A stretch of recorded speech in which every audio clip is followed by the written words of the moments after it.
prohibitions and restrictions imposed by the Security Council are recognized as the most powerful non-military response to threats to global peace and security.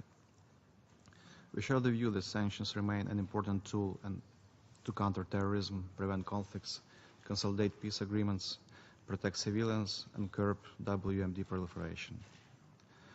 Furthermore, the current practice of introducing the most precise, targeted sanctions seeks to strike a balance between sought results and possible unintended and adverse socio-economic and humanitarian consequences in a specific state or third states.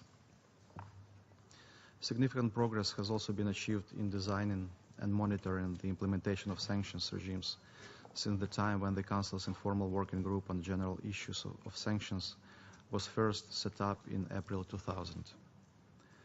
Establishment of expert panels to assist relevant Security Council committees has been a successful practice, while introduction of essentially novel institution, the Office of Ombudsman of the 1267 Committee, should be seen as a notable leap forward in ensuring that relevant sanctions measures meet human rights standards. Mr. President, the process of sanctions design, their implementation, evaluation and follow-up, relevant committees' working methods, monitoring and enforcement are closely interlinked and mutually reinforcing. At the same time, we cannot but recognize that, along with developments in sanctions design and calibrating their nature and scope, the issue of enhancing sanctions effectiveness and efficiency requires sustained attention by this Council. This clearly depends largely on prompt and comprehensive implementation of respective Council's resolutions by all Member States. Mr. President, we see two major challenges in making United Nations sanctions more efficient.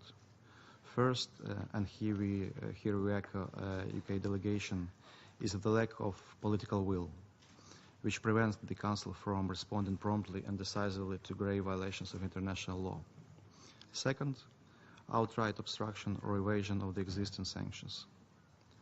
While the deficit of political will and abuse of veto right merit a separate debate, I wish to recall that in accordance with paragraph 5 of Article 2 of the United Nations Charter, all Member States, inter alia, shall refrain from giving assistance to any state against which the United Nations is taking preventive or enforcement action. In this respect, Security Council has to explore ways of further strengthening the role of respective committees in identifying possible cases of non-compliance and determining an appropriate course of action with regards to those who violate relevant international obligations. Outreach activity, including awareness raising and dialogue with relevant international and regional organizations, as well as effective means of sanctions enforcement, are seen as important elements in curbing, eliminating, and further preventing sanctions evasion. At the same time, assistance to states in implementing United Nations sanctions is the area where, in our view, more can and should be done to increase the effect of decisions taken by this Council.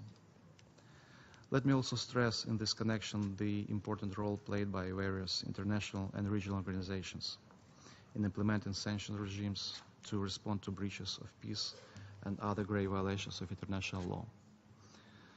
The use of additional measures and their own specific instruments for better targeting international wrongdoing is an essential part of the international toolbox in this area. The efforts of the European Union should be seen as an example of a consistent and coherent sanctions policy firmly rooted in international law. Mr. President, Ukraine is among those countries which fully recognize the importance of undertaking continuous efforts, including periodic reviews, to further improve proper design, implementation, evaluation, and follow-up of sanctions regimes, and to increase effectiveness of targeted sanctions.